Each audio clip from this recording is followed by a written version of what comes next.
Welcome to the deep dive. Today we're looking into uh, a really fascinating figure, James A. Garfield. The 20th president. Exactly. His time in office was incredibly short, just, what, a few months in 1881? That's right, tragically short. But his story, well, we're drawing from his Wikipedia page today, and it reveals such a remarkable life. Our goal here is to, get beyond just the basic facts. Absolutely, to really dig into what made him unique. Uncover some of those surprising details about a president many people honestly don't know much about. Right, because the range of his life is just incredible, from poverty to the presidency, with so much in between. Yeah, his early life, his military service, that long career in Congress. It all feeds into the person who became president, however briefly. So let's start there, at the beginning. Born in Ohio, 1831, in a log cabin. Classic American story in some ways, but real hardship. Definitely. His father died when he was very young, raised by his mother, Eliza, who sounds like an incredibly strong figure. He remained very close to her, didn't he? He did, and there's that interesting little detail about his ancestry. England, Wales, even a knight, supposedly. Yeah, a little bit of medieval flair there. That's some color, right. And his early work was, well, not glamorous. Canal boat, managing mules. A long way from Washington, D.C. A very long way. Formal education actually came a bit later for him. Right, he went to Geauga Seminary, then the Western Reserve Eclectic Institute that later became Hiram College. And he worked his way through, didn't he? Janitor, teacher. Exactly. Shows that determination. Yeah. And that's where he met Lucretia Rudolph, his future wife. Mm-hmm. You really get a sense of him striving, pushing himself. And academically, he excelled. Williams College, Phi Beta Kappa, salutatorian. And that quote from the college president, Mark Hopkins, about his large general capacity applicable to any subject, that's quite an endorsement. It really is. Speaks volumes about his mind. Then he goes back to Hiram, but this time as principal. Yeah, giving back to the place that shaped him, and pursuing law at the same time. Admitted to the bar in 61. So you see this layering of skills, education, law. Setting the stage for politics. He gets elected to the Ohio State Senate. But then, bang, the Civil War changes everything. Right. And Garfield was passionately against secession. He saw it as this fight against what he called the slave power. He wasn't just talking either. He helped raise money for Ohio regiments. And then gets commissioned himself. Colonel, 42nd Ohio Infantry. And apparently filled the ranks with his neighbors, former students. People trusted him, clearly. That's a strong indicator of leadership right there. Became a Freemason around this time, too. Interesting side note. And he saw action.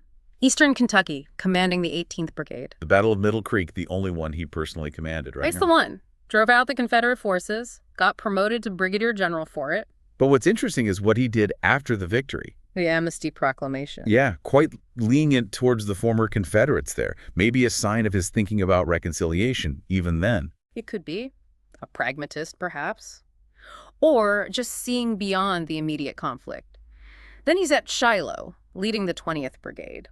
A crucial bloody battle. He also suffered from illness during the war, possibly hepatitis. Right. And later served as chief of staff for General Rosecrans' Tullahoma campaign, Chickamauga. Chickamauga. That's where the famous ride comes in, isn't it? Across Missionary Ridge. Became legendary, yeah. Symbol of bravery under fire. And his quick thinking afterwards? Telegraphing for reinforcements. Critical move.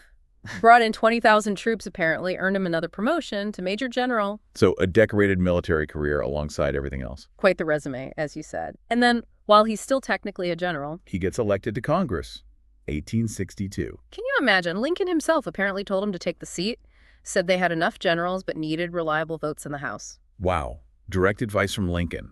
Shows the kind of potential people saw in him. Definitely. Yeah. And in Congress, he doesn't just fade into the background. He aligns with the radical Republicans. Befriends Salmon P. Chase, the Treasury Secretary. Right. Becomes a strong voice for abolition, for confiscating Confederate plantations. Though he wasn't always predictable, was he? That vote against military recruitment bounties. Yeah, initially the only Republican. Shows he'd stick to his guns, even against his own party. He was also key in passing that conscription bill without the commutation clause, the part that let wealthy people pay to avoid service. That speaks to a sense of fairness, maybe? Or just the practical needs of the war effort? And his economic views were already forming. The gold standard. Big supporter. Very much so. Hated the greenbacks, the paper money, wanted currency backed by gold. A hard money guy. He also voted for the Wade-Davis bill. stricter Reconstruction terms. Right. His relationship with Lincoln seems, well, complex, critical sometimes, but ultimately supportive on slavery. And after Lincoln's assassination, that speech on Wall Street. God reigns and the government at Washington still lives. Powerful stuff. Calming a panicked nation. Showed real leadership in a moment of absolute crisis. He carried that into Reconstruction, championing black suffrage. Supported the 15th Amendment strongly, and his stance on Johnson's impeachment evolved, didn't it? Yeah, initially reluctant, but then voted for all the articles. Yeah. Apparently quite shocked when Johnson was acquitted. Shows he'd wrestled with it, but ultimately felt impeachment was necessary. Yet he opposed the Ku Klux Klan Act. Not out of sympathy for the Klan, obviously. No, his concern was about expanding presidential power too much. That reflects a consistent, maybe slightly libertarian streak regarding government power. Interesting point. And he broke with the party line on trade, too, advocating for free trade when protectionism was the Republican norm. Yeah, shows independent thinking on economics. His congressional career wasn't without controversy, though. The investigations. Yeah. Black Friday, gold panic. Where he exonerated Grant, but Grant wasn't too happy about being investigated in the first place. Understandable, I guess. And then credit mobilier. That one stuck to him more. It did. The details are murky. Did he take stock? Dividends? Biographers seem to think he wasn't entirely honest, but maybe not, criminally corrupt in the way others were. It definitely caused him trouble. That 1874 re-election was tough, partly because of that and the salary grab, even though he refused the extra pay himself. Right. People were angry about Congress voting itself a raise, but he survived, and his influence grew, became the Republican floor leader in the House. A position of real power. And he used it to push against things like railroad land grants, monopolies. And championing civil service reform. That was a growing issue, the spoils system patronage. Getting government jobs based on who you knew, not what you knew. He wanted to change that. He navigated the crazy 1876 election, supported Hart eventually. And served on that electoral commission that decided it. Highly controversial. Extremely. But it put Hayes in the White House. And Garfield became a key ally for Hayes in Congress. Even when they disagreed, like on the Bland-Allison Act, the silver issue. Right. By this point, he's bought Lawnfield, his home in Mentor, Ohio. Seems like a settled, established political figure. And then elected to the Senate in January 1880. The next logical step. Or so it seemed. But before we get to the presidency, we should touch on his legal work. Oh, right. Ex parte Milligan. Landmark case. Huge case. Establishing that civilians can't be tried by military courts if civilian courts are open. A fundamental principle. Argued it successfully before the Supreme Court. Shows his legal mind was top-notch. And he had other interests, too. The negotiations with the Salish tribe. Which didn't ultimately succeed with Chief Charlo, but shows his engagement in different areas. And the Pythagorean theorem proof, using a trapezoid. I know, who does that? A president proving math theorems. It speaks to that large general capacity Hopkins talked about. It really does. And intellectually curious, engaged in religious thought beyond just his denomination. Valued freedom of inquiry. Okay, so 1880, the Republican convention. Garfield goes there, fully intending to nominate John Sherman. Not seeking the presidency himself at all. Not in the slightest, but the convention deadlocks. Grant versus Blaine. Stalemate. And then Garfield gives this speech, defending some delegates. And apparently it just electrifies the place. Turns the mood against Roscoe Conkling, the powerful New York senator backing Grant. And suddenly, after 35 ballots of deadlock. On the 36th, Garfield emerges as the compromise candidate. Out of nowhere. He protested, didn't he? Told the Ohio delegation no. He did, but they overruled him. Politics is strange. And then they picked Chester Arthur, a stalwart, as VP to try and unify the party. Talk about an odd couple ticket, given the factional fighting. Definitely. The campaign against Hancock was pretty low-key, front porch style. Republicans waved the bloody shirt, a bit reminded voters of the Civil War, but focused more on the tariff later on. And he wins, narrowly in the popular vote, but comfortably in the Electoral College, the only sitting House member ever elected president. So he takes office in 1881, immediate challenge, the cabinet, balancing Blaine's faction and Conkling's stalwarts. A political minefield. He puts Blaine at state, a key post. But the real showdown comes with Conkling over appointments. The collector of the Port of New York job.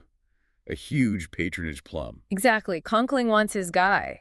Garfield nominates William Robertson, an enemy of Conkling's. It's a direct challenge. Based on senatorial courtesy, Conkling expected Garfield to defer to him for New York appointments. But Garfield refused. He asserted presidential authority over executive appointments, a major power struggle. And Garfield won.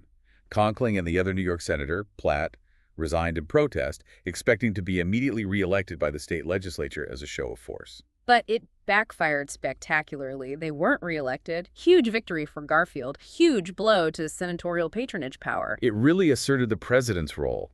He complained about the office seekers, though, didn't he? My God, what is there in this place? Yeah, the constant pressure for jobs under the spoils system was immense. But he did move on other fronts, refinance the national debt. Saved taxpayers about $10 million, the estimate was.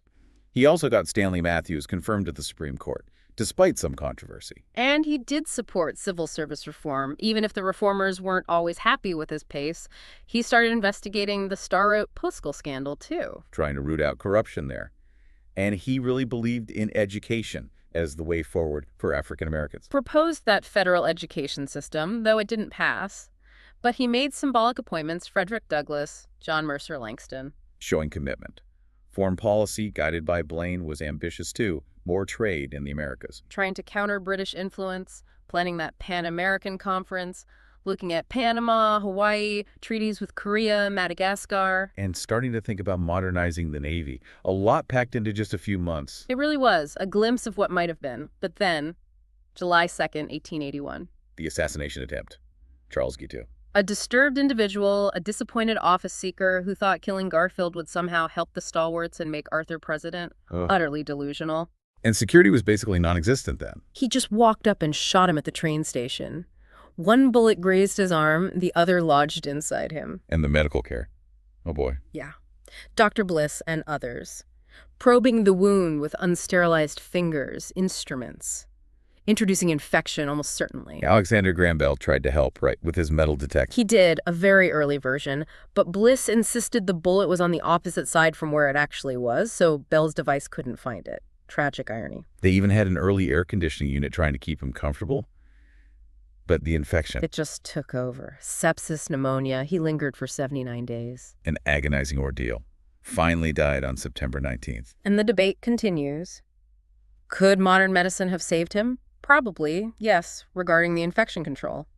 But the internal damage was severe too. Some newer theories point to other complications as well. Guiteau was tried, convicted, executed. The nation mourned Garfield deeply. Huge crowds for his funeral. Lying in state at the Capitol, then Cleveland. Sousa wrote a march. Memorials popped up everywhere. And the one positive outcome, if you can call it that. Civil service reform. The assassination really galvanized public opinion against the spoils system, led directly to the Pendleton Act in 1883. Establishing the merit system for federal jobs, a direct consequence of Guiteau's act. Looking back at Garfield's views, it's a mix. Pro-gold standard, anti-union generally, wary of monopolies, big on education, especially for African Americans. And despite that fight with Conkling, generally believed in limited government, laissez-faire principles. Historically cautious about presidential power. So his legacy, it's faded a bit over time, hasn't it? Yeah, overshadowed perhaps. But biographers see him as this fetch of immense promise, cut short. Praised for strengthening the presidency against the Senate bosses. Described as intelligent, knowledgeable, sensitive, a politics scholar. A real what-if presidency. Helped shape the Republican Party for that era too. So a remarkable journey. Log cabin to White House, scholar general, lawmaker, president, his stand against corruption, his focus on civil rights, hints of what could have been. And his death, tragically, spurred major reform.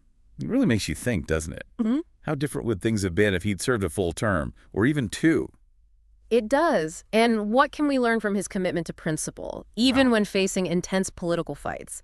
That's definitely something to chew on. Absolutely. Well, thanks for joining us on this deep dive into the life and tragically short times of James A. Garfield.